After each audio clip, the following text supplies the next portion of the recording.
At 6:15 on July 30th, 1943, the English mist at RAF Kimbolton was thick enough to swallow a heavy bomber whole. Through that damp grey chill, Staff Sergeant Michael Aruth made his way toward the tail of a B-17 flying fortress named Tandleo. Aruth was 24 years old.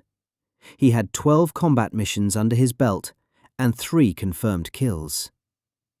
To the casual observer, he was a veteran. To the statisticians at the 8th Bomber Command, he was a man living on borrowed time.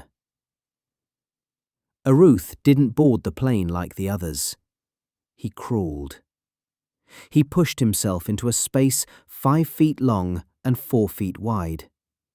A plexiglass bubble at the extreme tip of a 40-foot aluminium tube. This was his workstation. His office consisted of a bicycle seat, 2 Browning M2.50 caliber machine guns, and a view of the world that no one else on the plane wanted. The 8th Air Force called this the loneliest job in the war. Once the hatch clicked shut, Aruth was effectively off the ship.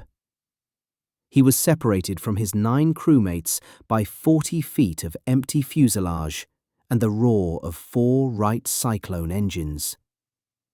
There was no one to talk to, no one to hand him a fresh belt of ammunition, and no one to help him if a 20mm cannon shell turned his glass bubble into a slaughterhouse.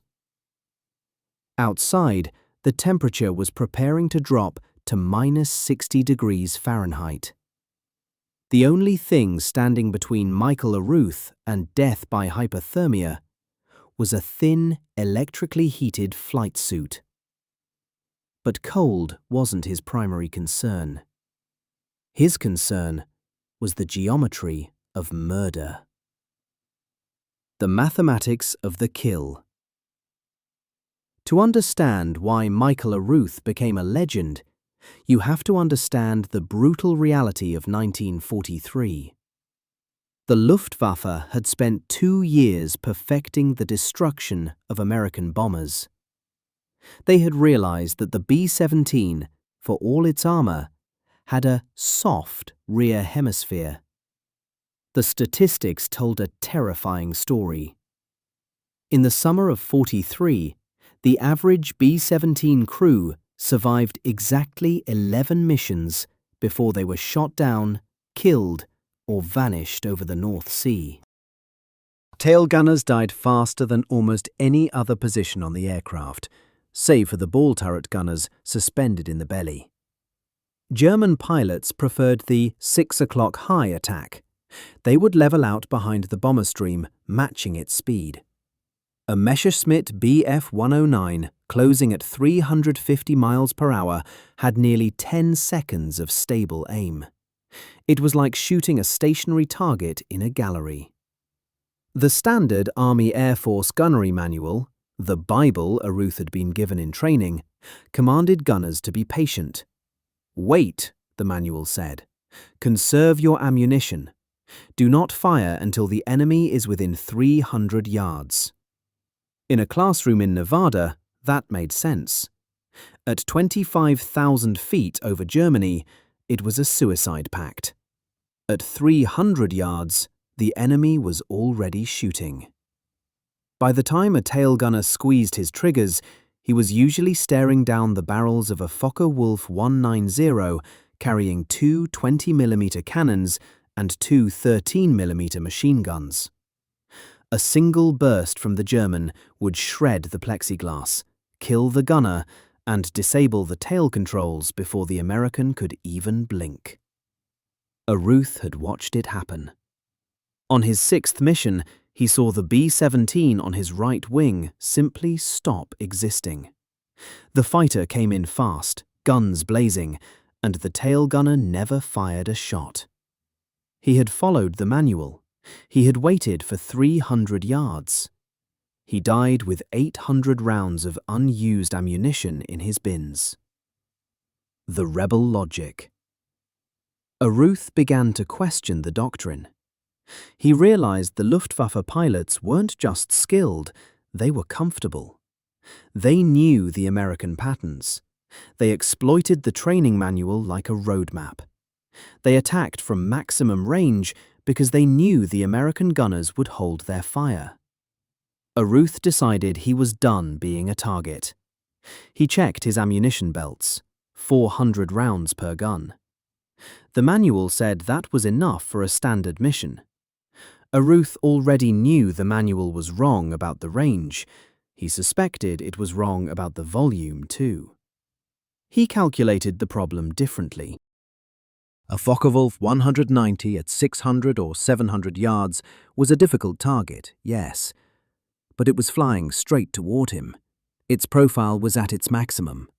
If he started firing early, he could walk his tracers onto the target. Even if he didn't get a kill, he would force the German pilot to maneuver, to flinch, to break his firing solution. The risk was ammunition. If he fired early, he might run dry before the mission ended. But Aruth made a poor man's bargain. A gunner who runs out of bullets can still pray. A gunner who dies with a full belt is just another statistic. Dead men, Aruth would later tell his crew chief, have no use for reserve ammunition. By noon on July 30th, the Tandleo was crossing the English Channel, climbing through 14,000 feet. Aruth watched the white cliffs of Dover shrink to a pale line on the horizon.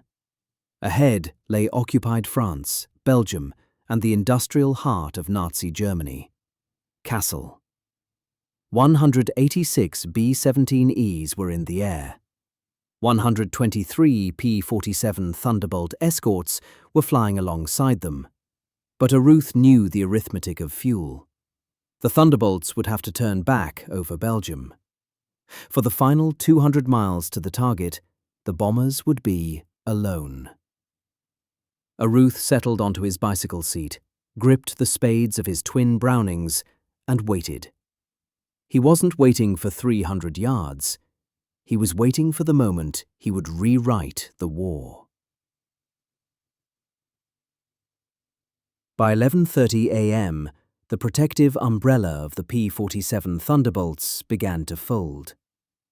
Aruth watched from his tail position as the escorts waggled their wings and banked toward the west. Their fuel gauges were the masters of the mission, and their time was up. The bomber stream was now a massive, slow-moving target over the Belgian border. The sky, which had been a serene, high-altitude blue, was about to become a theatre of chaos. Aruth's intercom crackled. "Fighters, 6 o'clock high!" 12 black specks materialized out of the glare of the sun. They were Messerschmitt Bf-109s, their yellow noses glinting. They were positioning themselves in a textbook Staffel formation, lining up for a synchronized strike on the Tandleo's group. The lead fighter began his dive. He was 1,000 yards out, closing at a combined speed of nearly 600 miles per hour. According to the manual, Aruth was supposed to wait. He was supposed to let the German get close enough to see the rivets on the fuselage. Aruth ignored the manual. At 800 yards, he squeezed the triggers. The twin Brownings roared, shaking the entire tail section. The smell of cordite instantly filled the cramped bubble. Orange tracers arced across the sky, reaching out like long, glowing fingers. At that distance, the bullets were falling slightly, but Aruth adjusted his aim, walking the fire upward until the tracers began to dance around the lead Messerschmitt's engine cowling. The German pilot panicked. He wasn't used to defensive fire at this range. He expected a passive target. Instead, he was staring into a stream of lead that seemed to defy the laws of physics. He broke hard to the right. His firing solution shattered before he had even pulled his own trigger. "One down," Aruth muttered. Though he hadn't shot the plane out of the sky, he had done something more important. He had disrupted the attack. But the victory came with a price. By the time the first wave of fighters passed, Aruth had already burned through 150 rounds. He checked his ammunition bins. The brass casings were piling up at his feet, freezing to the floor in the sub-zero air. Inside the Tandleo, the crew chief, who could hear the sustained roar of the tail guns, keyed his mic. "Aruth, you're burning through the belt! Conserve your fire or you'll be throwing rocks by the time we hit Kassel." Aruth didn't argue. He couldn't explain the math of survival while oxygen-starved and under fire. He just watched the sky. The second wave came in lower, a pair of Focke-Wulf 19s trying to slip into the blind spot beneath the B-17's horizontal stabilizer. These were veterans. They didn't flinch at the long-range fire. They barreled through the tracers, their 20mm cannons blinking like strobe lights. Aruth felt the Tandleo shudder as cannon shells punched through the aluminum skin just feet from his head. Plexiglass shattered, spraying shards into his compartment. He stayed on the guns, depressing the barrels to their mechanical limit. At 600 yards, he caught the lead Focke-Wulf in a concentrated burst. The fighter's engine exploded in a ball of oily orange flame. The pilot never got out. The second fighter, seeing his wingman disintegrate, pulled up early and released his shells into empty sky. 2 confirmed kills. But Aruth's ammunition count was now down to 400 rounds. They weren't even at the target. The vulnerability window. At 12:51, the formation reached the initial point. This was the start of the bomb run. For the next 11 minutes, the Tandleo had to fly straight and level. No banking, no weaving. The bombardier now owned the ship, and the ship was a sitting duck. The Luftwaffe knew this moment represented maximum vulnerability. They pressed the attack with renewed fury. A Messerschmitt dove from the 5 o'clock position, aiming for the wing roots. Aruth swung his guns, his arms aching from the centrifugal force. He fired a precise 3-second burst. The rounds struck the fighter's wing, tearing the flap away. The German pilot dove for the ground, smoke trailing.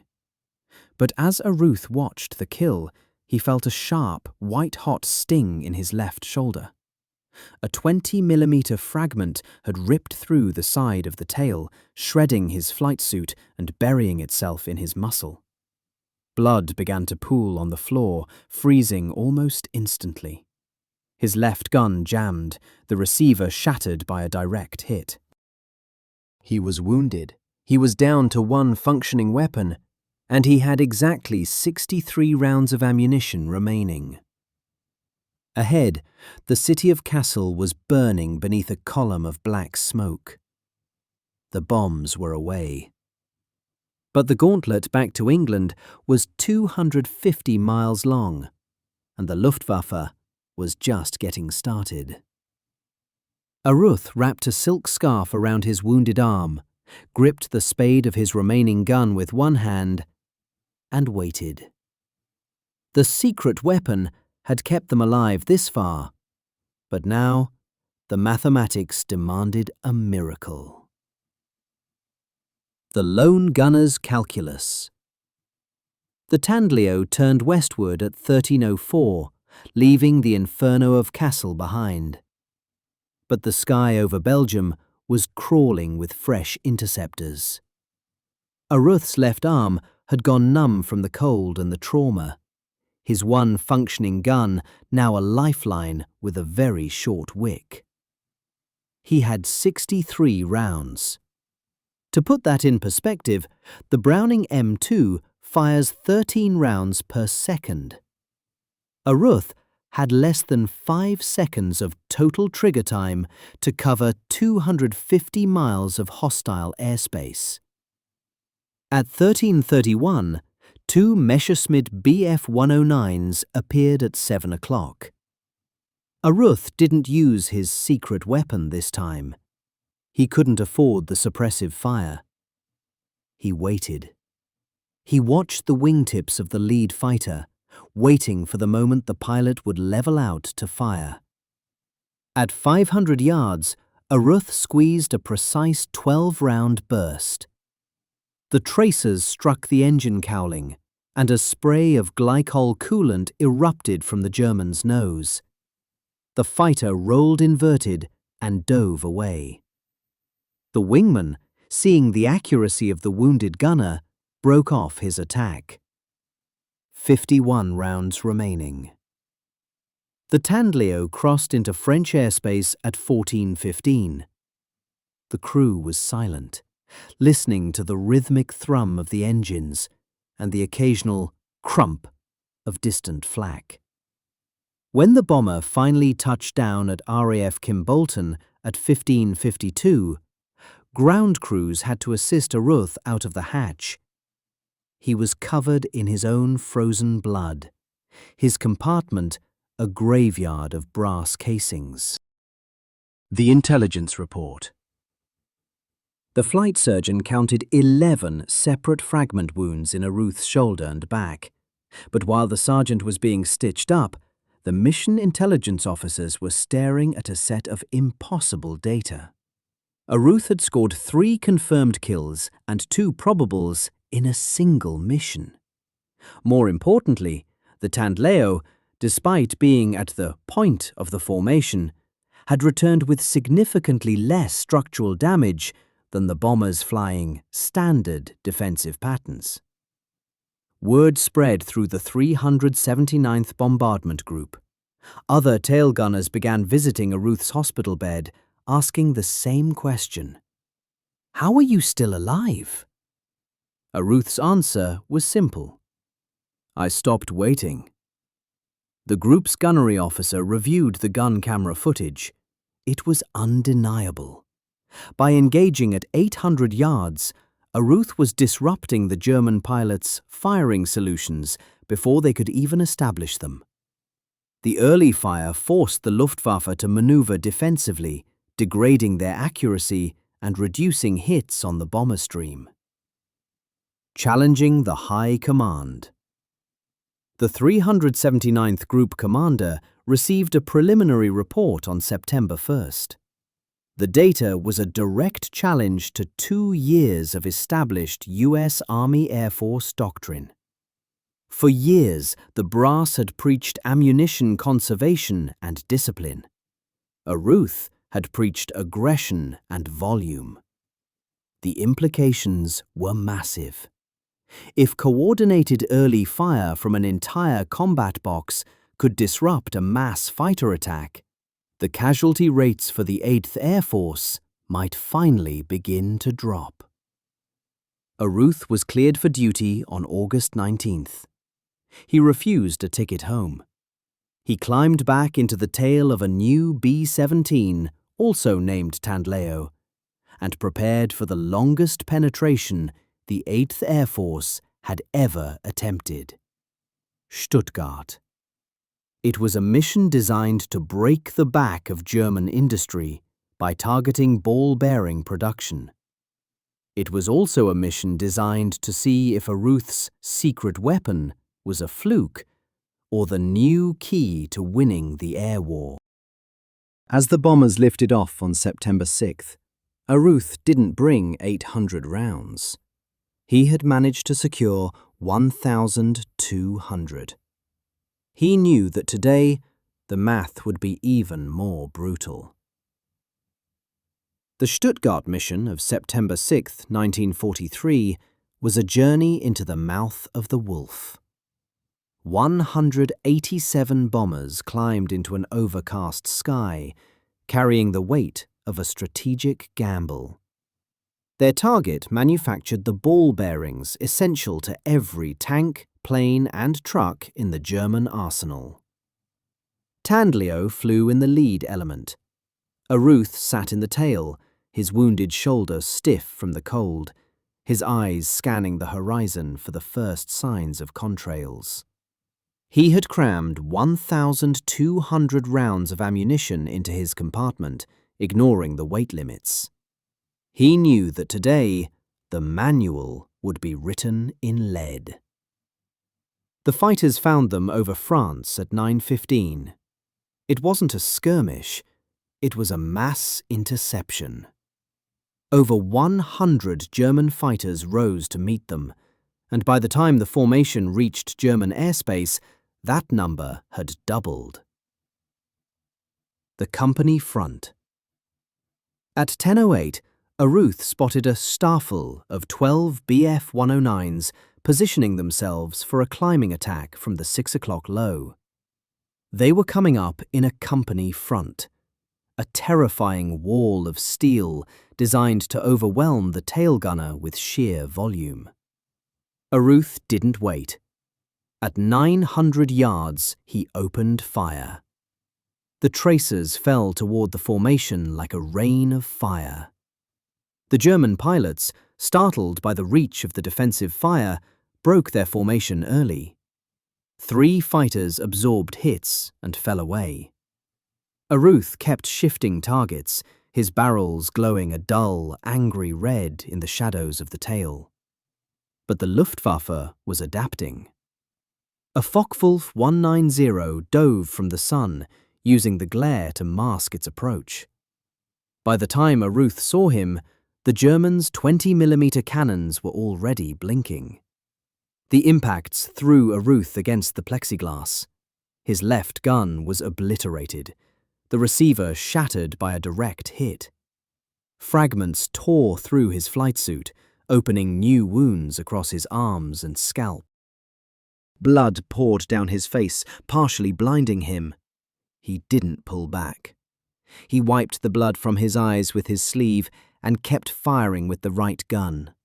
He centered the Focke-Wulf as it pulled up and stitched the fighter from tail to cockpit.